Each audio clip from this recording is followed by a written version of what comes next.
Hey, this is Gary Rockman, your real estate rock star, and you are tuned into Connection. Welcome, welcome, welcome. Hope your week has been good. Mine has been great, folks. Mine's been great. What can we do?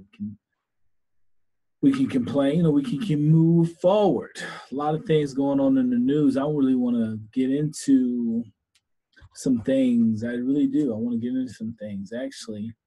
And this week, I actually want to read something that I saw on a friend's page that was pretty powerful. I know a lot of people right now are talking about the Amber Geiger sentencing and the hugs from everyone, the son of the victim or the brother of the victim, the dad saying that one day he hopes to be her friend or they can be friends. The judge who came from behind her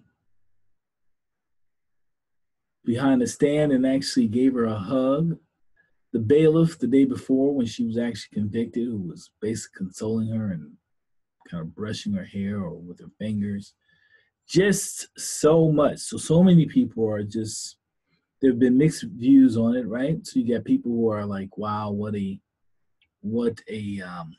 testament of the family to embrace her in that way and to forgive her. You have some who are more on the line of how could they forgive her so easily? Especially, why would she get such a low sentencing? So a lot of things. Last week I had a good friend of mine on, Avatar Miller, and she's wrote a book, Healing Happens. She had it last week. I have a copy of that book as well. I'm actually in here. If you go to one of the early pages, she gives me a thank you because I was a supporter of her in her book. So with special thanks to page, you can kind of check that out. But yeah, I'm in there. But Healing Happens, right? Healing Happens. Now her book is more about health and things that related to that and her ailments that she had, that she overcame, and so many others. But the perspective that I actually want to approach this on is actually along the level still of health, mental health. It's more along on the level of mental health. And so often, right, we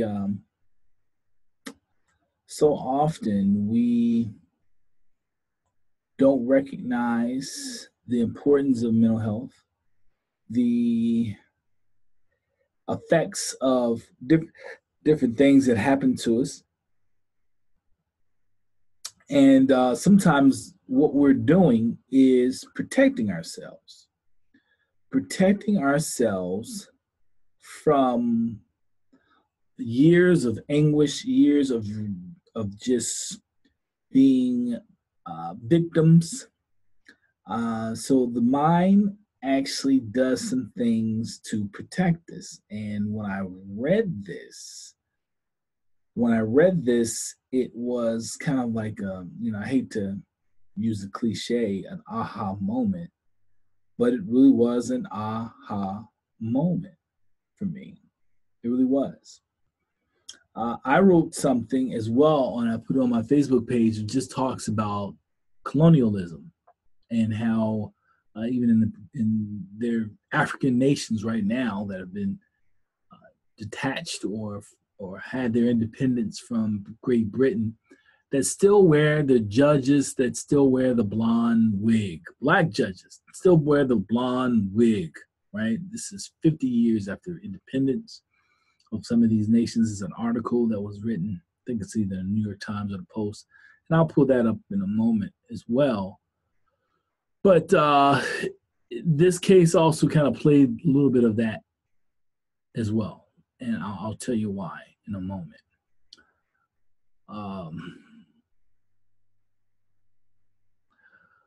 But so the writer basically talks about how the brother, yesterday we watched as Bolton Jean's brother offered forgiveness in a near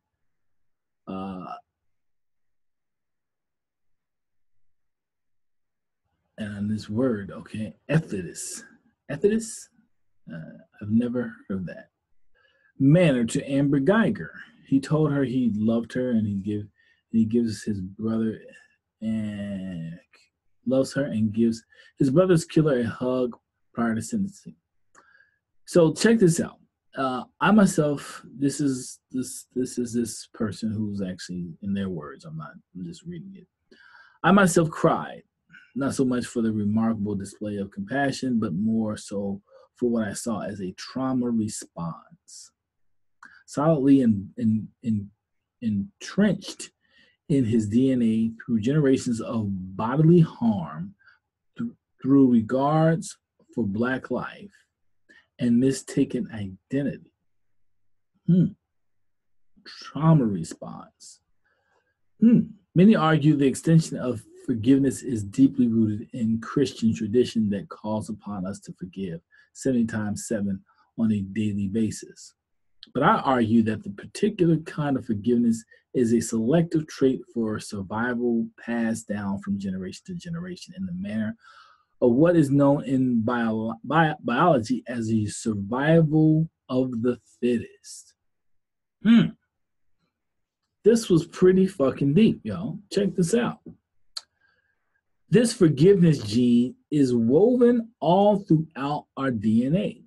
Is a survival gene. Those who don't have it, those who grab a machete and defend the honor of their murderers, slave fathers, and those who dare to cry over the mutilated bodies of their mothers as she still stood tied to a tree, those ones were killed for appearing to be unforgiving. So this unforgiving gene is an example of survival of the fittest, and to be missed and to be missing this gene is a deleterious and means certain early death. Okay, so you see forgiveness as a coping mechanism, as a way of dealing with severe trauma, is also DNA protective. Evidence shows that repetitive trauma and the resultant PTSD actually shortens telomere length, and leads to higher incidence of age-related diseases and early death. 2007 effects of trauma and PTSD on telomere length, and exploratory studies in people exposed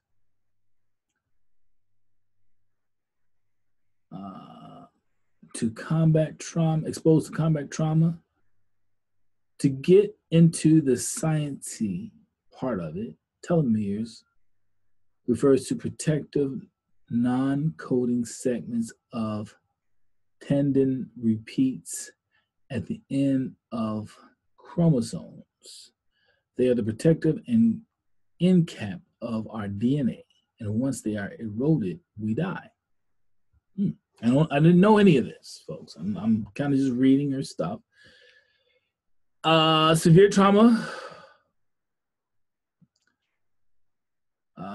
rapturously erodes these telomeres, and so in effect to protect our telomeres, to protect the very fibers of our DNA, to ensure the trauma of the names we carry: Eric Garner, Trayvon Martin, Sandra Bland, Tamir Rice, Walter Scott, the Charlottesville church shooting, 9, the generations of others, and now Bolton Jean.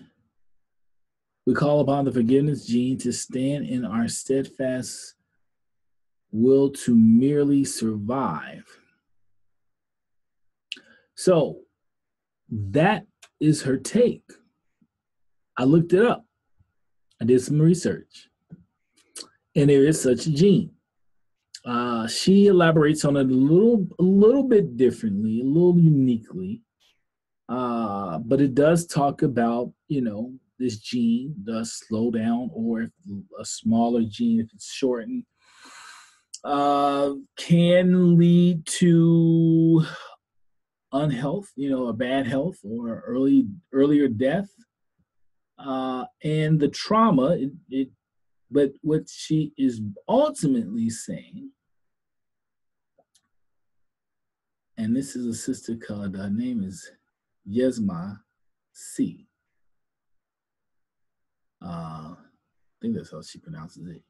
Yami, Yay, Yemi, and then I don't know if she spells it Psi, S-I, Psi, or C, or I don't know how she's pronouncing it.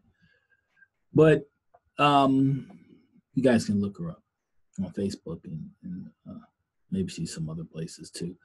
But good friend of mine posted this, and when I actually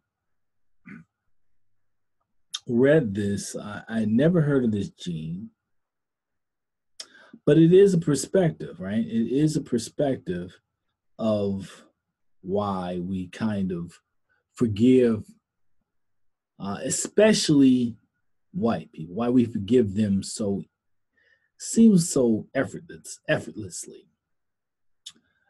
I actually wrote a post as well, and mine again, there was a post or an article written by the Washington Post. This is actually over a year ago. This is actually my second time I posted this article. Maybe, but it talked about, it's been 50 years since excuse me. Ooh, sorry about that, folks. Since the Brits left, why are so many African judges still wearing wigs? And so you can check out that article. You can Google that, I'm sure. But what I actually wrote is I posted that for a reason. So I wanted to post this yesterday after the Amber Guyger sentencing. Colonialism affects us at our core. So it's kind of similar in that regard, right, of what she was saying. And I wrote this before I read hers. As a Black and brown people, we are subconsciously programmed to forgive whiteness. Well, in her piece, it's also programmed, but for a different reason. This was proven to us prior to Brown versus Board of Education with the Dr. Clark doll test. If you guys are familiar with Dr. Clark doll test, it's a test in which they actually had some children, some looked like preschool or at least elementary school students. They had two dolls, one a black, one a white doll. This is back, like I said, back in the 50s they did it.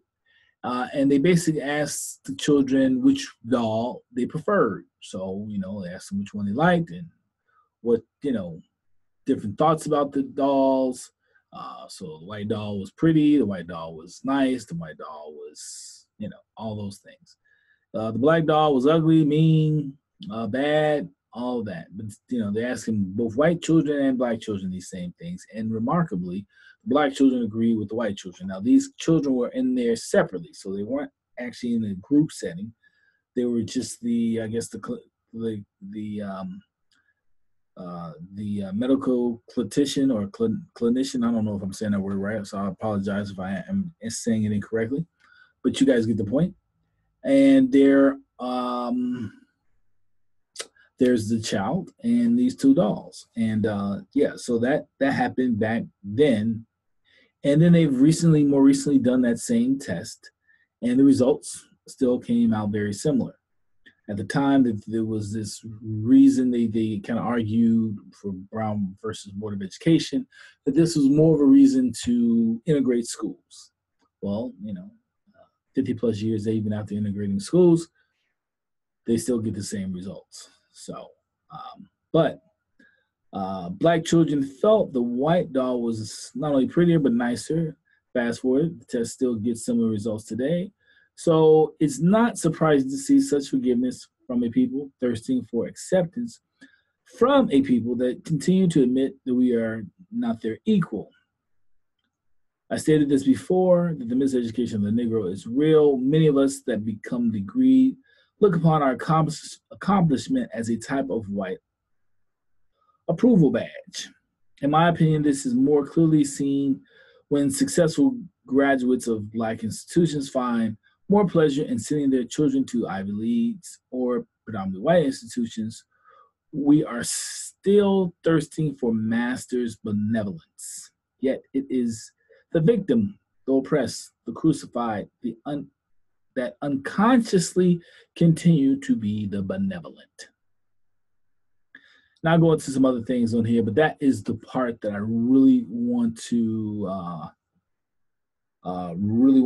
talk about, right? So here it is. Here it is, folks, that we continue, no matter what the situation is, we continue to be very forgiving as a people. Now, to the sister's point, it is survival of the fittest. So we're doing it unconsciously and actually as almost like a fight or flight, like something, a survival skill, right? Our body is actually at play here. So we are not even able to control our outwardly expression because it is a survival skill. So it's basically making us forgive. If I'm in a nutshell, that's what she's saying. And she said, this is biologically how we're designed. Now, I don't know if the sister's right or not, but it is a pretty good damn perspective. Like I said, I wrote mine prior, and I think that from a colonialism standpoint, we have had to suffer through. We've been manipulated and we've been beat down, and we've had to kind of suppress so much hurt, so much anger, that it's not far-fetched that our bodies would come up with something to protect us. It's kind of adapting, right?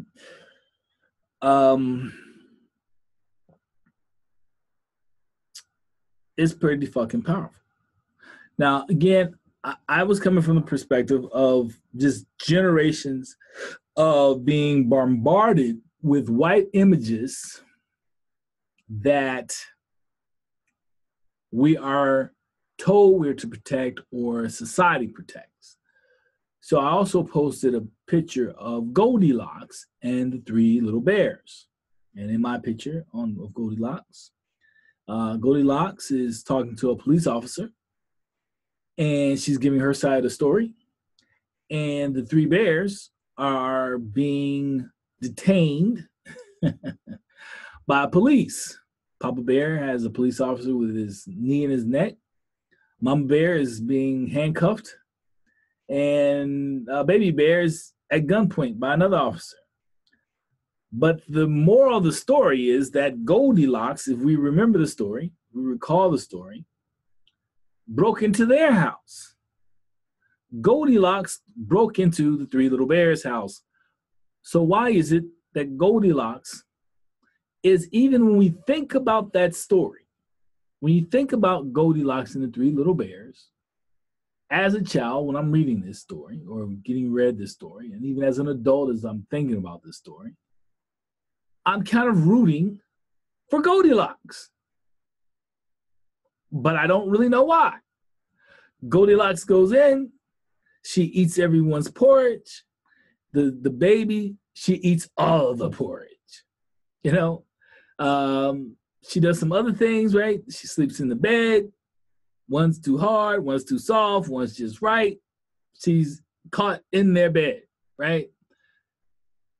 And just imagine if someone broke in your house and ate all your food, and you found them asleep in your bed, right? This would be someone that should be shot, right? In most cities in Texas, you could shoot this woman. You could shoot Goldilocks. Even in here in Maryland, I could basically shoot Goldilocks. But in the book, we are kind of rooting for Goldie. Kind of like many people rooting for Amber Geiger, who walked into someone else's home while he was eating ice cream and kills him. Walks out of his house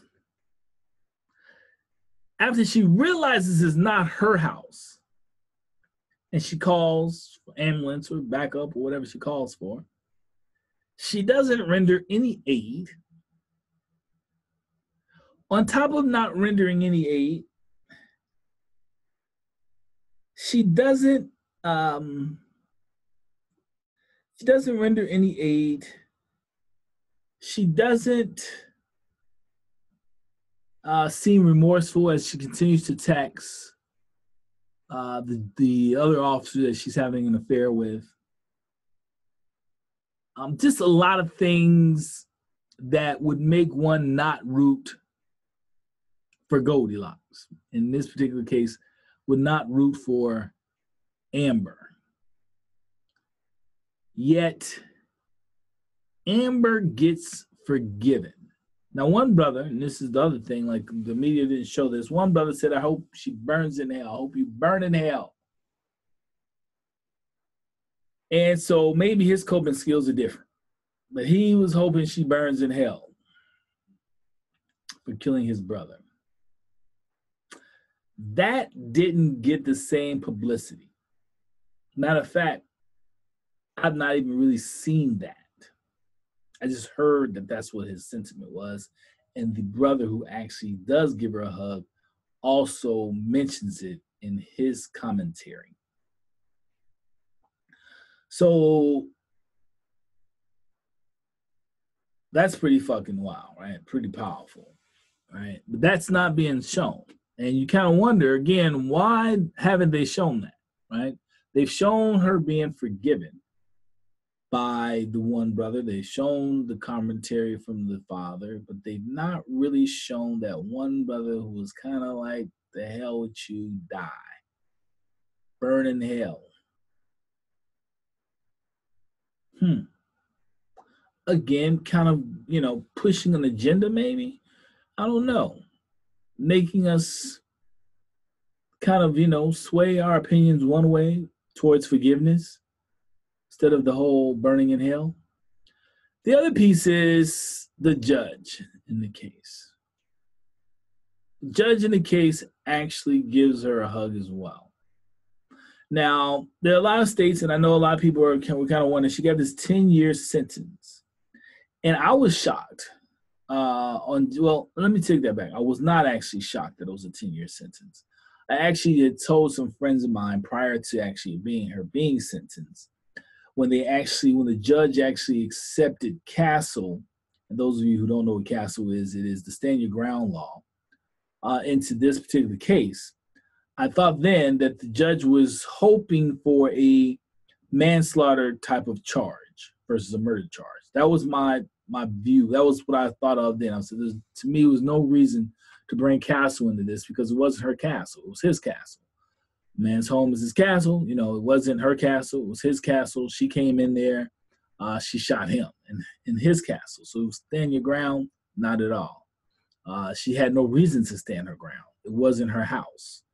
So to me, it didn't make sense that it was in there, that that the judge would allow that. But I figured that the judge was hoping to enter it so that perhaps she would give the jurors an opportunity to make a lesser charge, to charge her with something less than murder. And now I'm not sure if that was the reason why it was brought in. Some said maybe so it would stop an appeal later. I don't really get that. I don't really see, if you don't let her to come into the case, it's not really, again, her castle. It's his castle. So I don't see how it even becomes part of an argument later down the line for an appeal. But nevertheless, some people thought that, and that was their argument. And, Nevertheless, when it came back that she got convicted of murder, I still said, well, let's not get our hopes up until after sentencing. And people were like, well, it shouldn't be an issue. They kind of was, so people were pretty positive, pretty optimistic. I wasn't. And not because I'm not a positive person, but because historically I've kind of seen how this plays out. And so when it came back 10 years, I basically was like, seems like the judge, my words would look like the judge let her off the hook. The jury convicted her, but the judge let him off the hook. Now, in most states or most places, the judge, with the exception of death penalty cases, the judge is the one who actually sets sentencing. In this county or whatever, or part of the state, maybe it's the whole state of Texas, there is different law, so that the jurors actually come up with sentencing. I guess they have some guidelines, some of maximum to minimums that they can do on a case like this. But get this, and hasn't really again been shared, that a judge can still overrule what they come up with. So if they can't agree, then that part goes to a mistrial, and they get a new jury to come in and decide on the sentencing.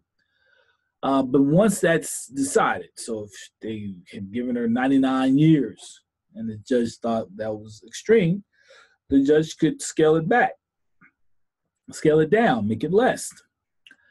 Same thing, the judge could also make it more. So the judge could say, you know what? They want to give her 5 years, or if the minimum is 5 or whatever the minimum is, 7 for murder, and they want to give her the very minimum, the judge could say, no, I think with the severity of the case, we need to at least say, X, whatever, and increase it. So that is where it gets, again, dicey, right? Because, again, that's one, not being communicated that way. It's kind of just being communicated that the jury made this decision for 10 years. But it's not also being communicated that these other options are available to the judge. So a lot of people are in outrage. They were very, protesters that were in outrage from the sentencing. But a lot of the people are outraged by the jury, when in actuality, the judge has some play in this as well. In addition to that, now, I don't know if this is true, folks. So, you do your own vetting, check it out yourself. But in addition, I'm understanding that the judge also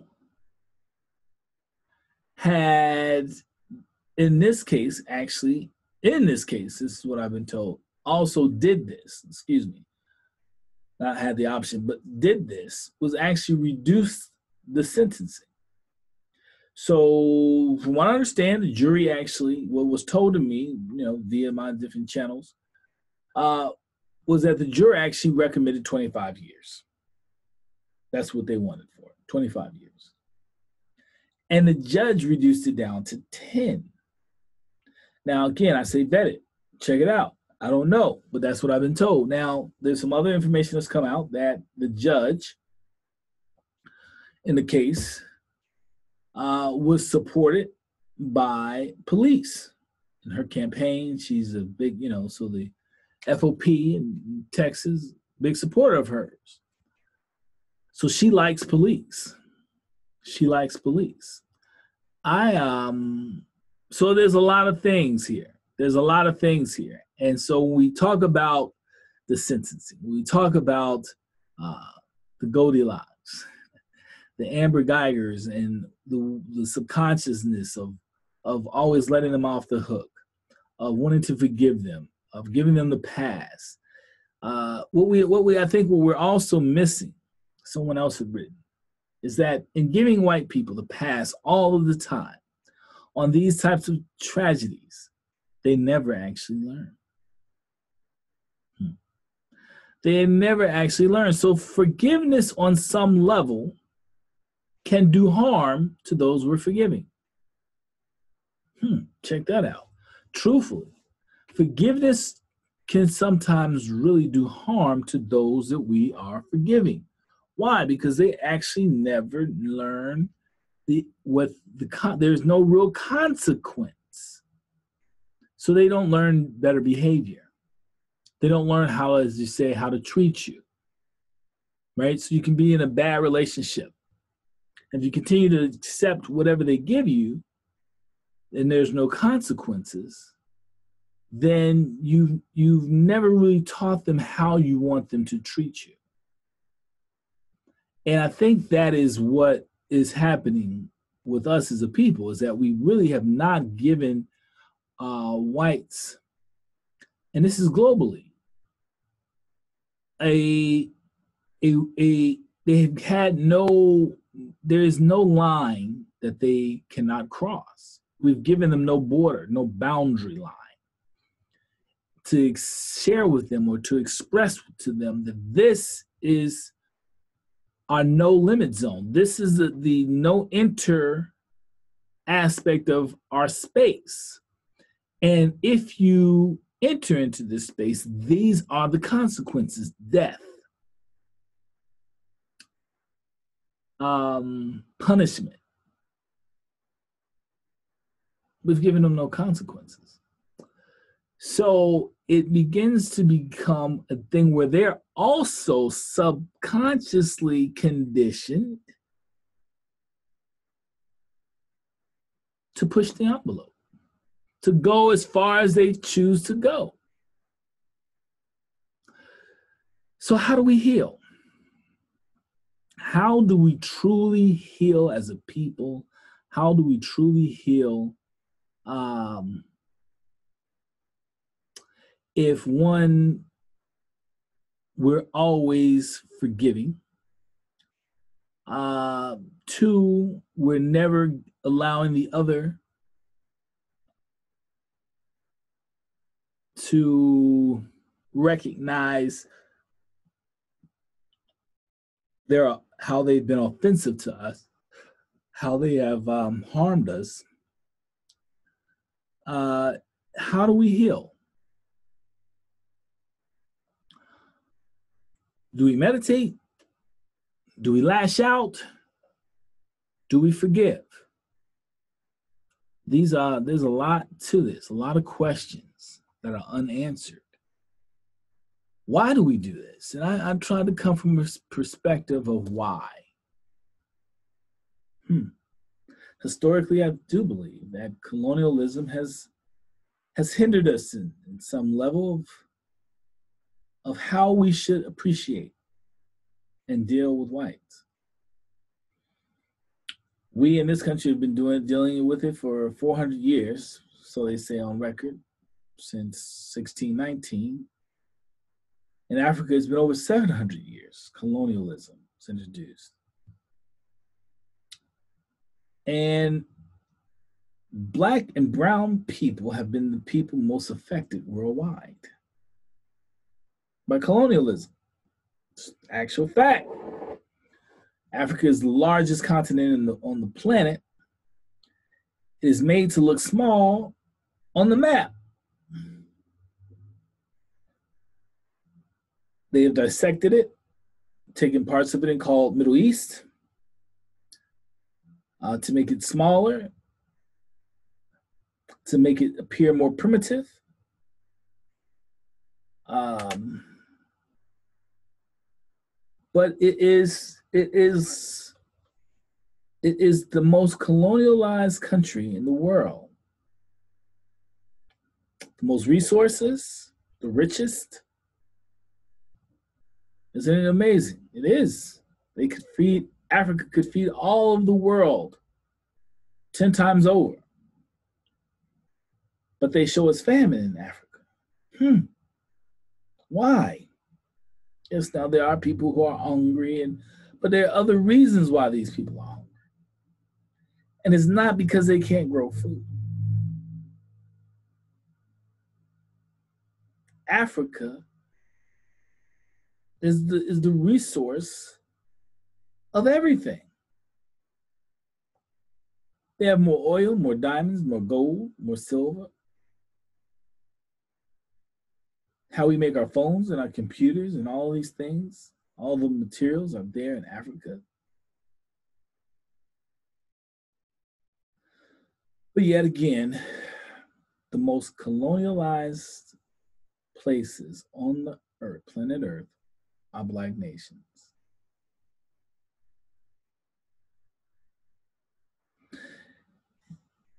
There's only history that starts from slavery when we talk about Black people.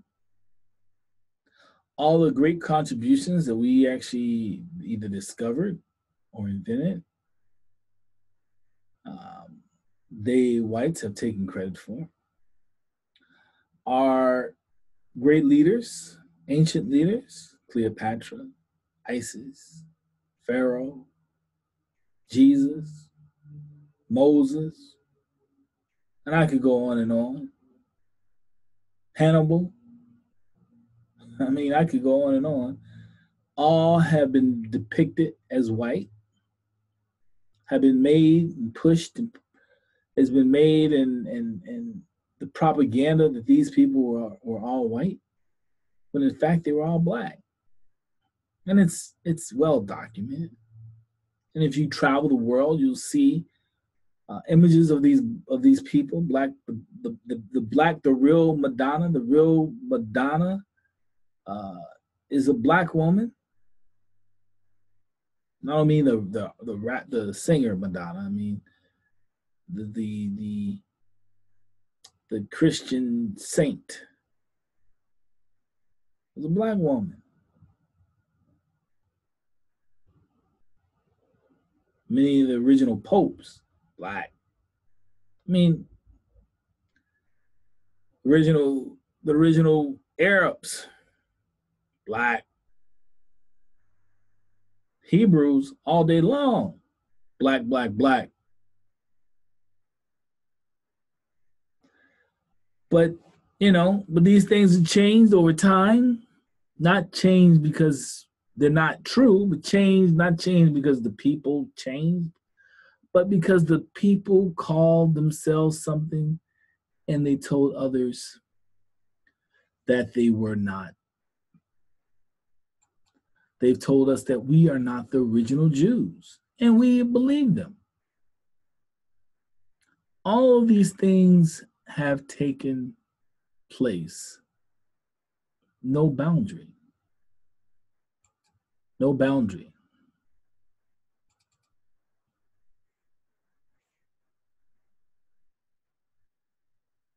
So it makes me wonder how one and when one we will actually change this.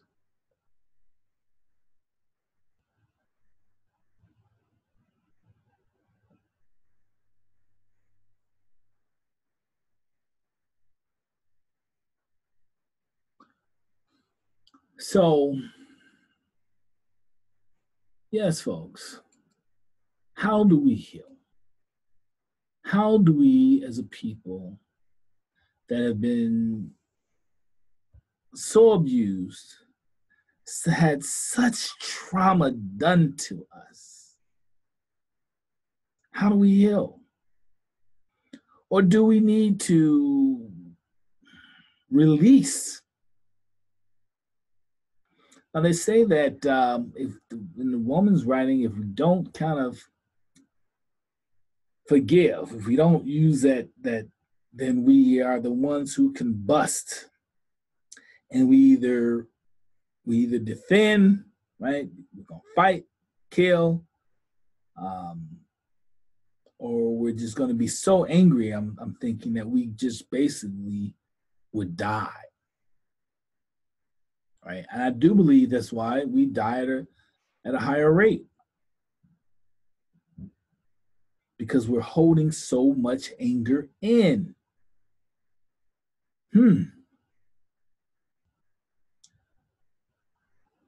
So a lot lots of things. You know, I had my girl Melanie on a few weeks ago, and we're talking about sexual abuse and just all the pain that we're harboring for that from generations to generations. It's passed down so much, and it's big here in Baltimore. A lot of people don't think it's we talk about West Virginia. This is Black West Virginia. Baltimore has a lot of that here. A lot of people who have been molested and raped by their brothers and uncles and sisters and mothers. And woo! So a lot of hurt. A lot of hurt. And hurt people hurt people. My man P.F. Boone always says, hurt people hurt people. So until we actually start healing, right? Individually, because, we got to heal individually. We have to recognize. I see people driving and they cut you off, or you kind of cut them off, and, not intentionally sometimes, and they give you the bird, or, just, woo, wow. All that anger bottled up. And it's not about you. You don't even know the person. They just drive by. It's just angry. So it's amazing. We're dealing with a lot of pain, folks. And they say, well, black on black crime. Well, yeah, when you put us all in the same box, and we're all hurting, we're gonna reach out. We're gonna lash out to those that are nearest. So yeah, we do. We kill a lot of our own. But there's a reason for that too.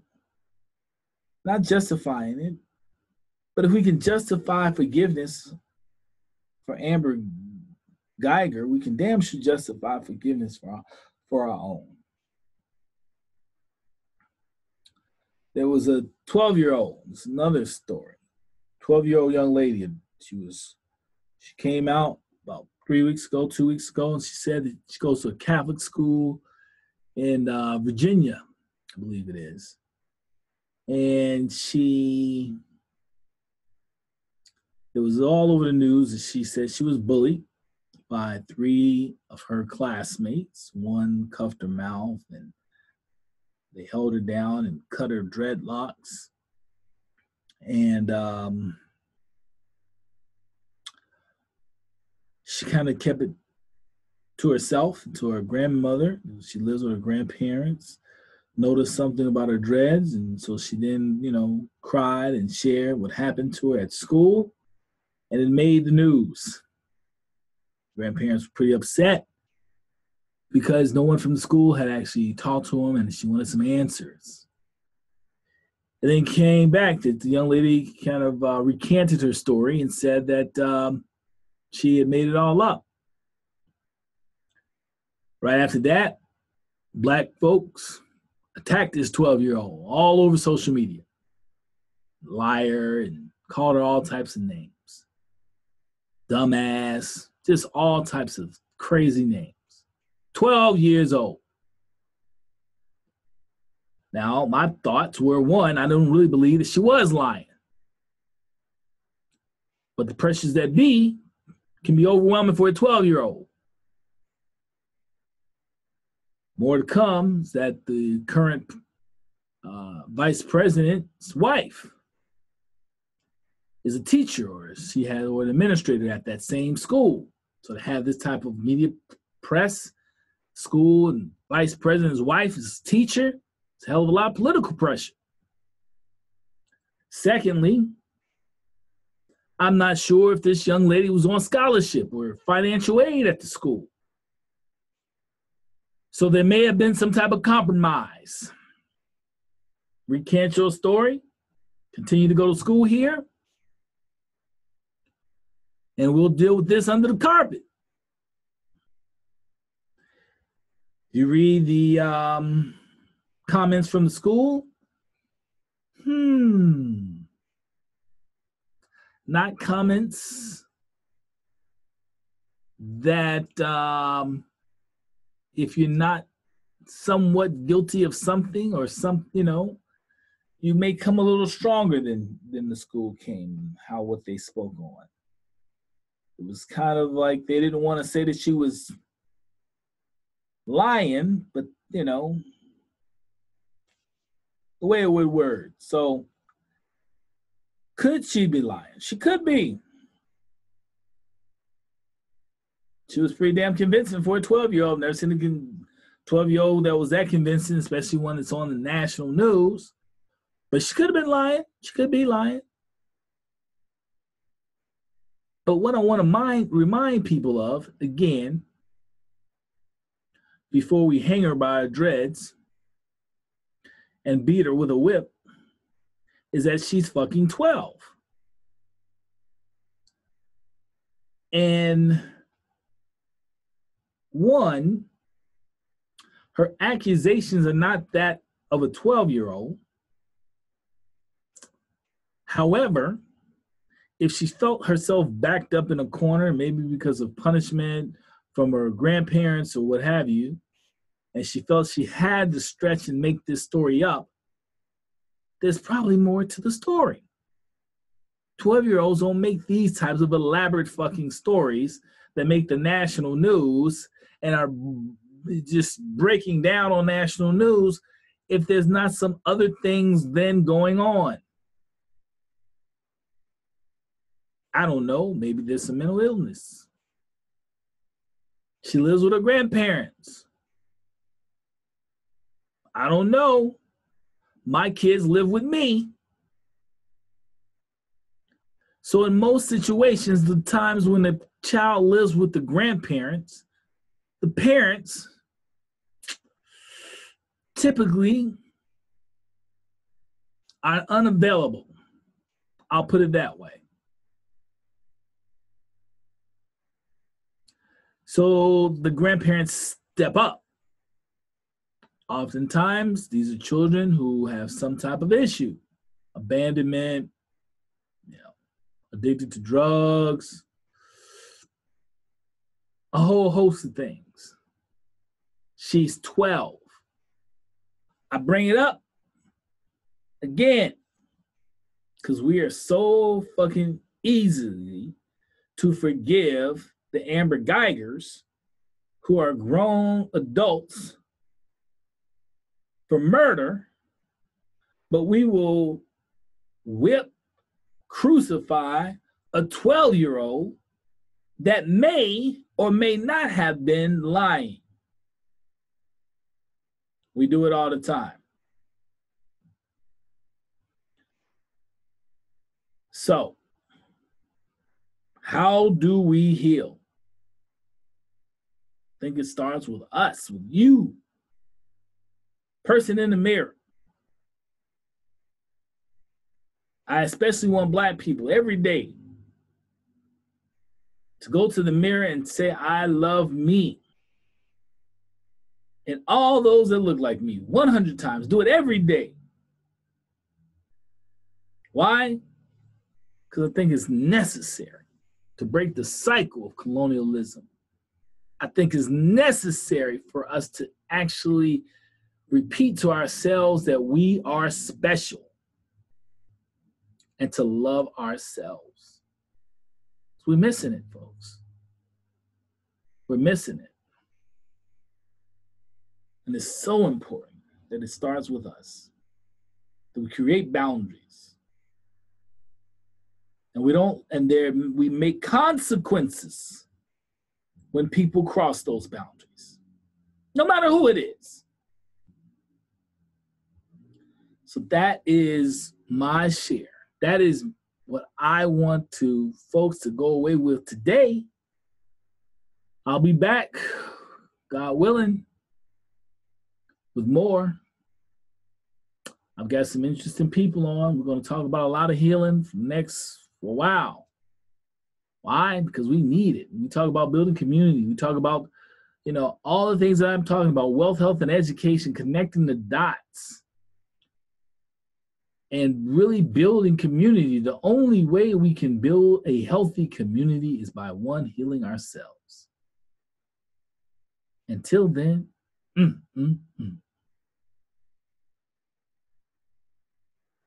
So yes, folks, that is my show for today.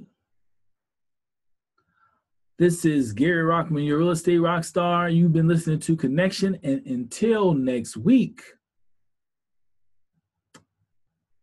keep moving forward.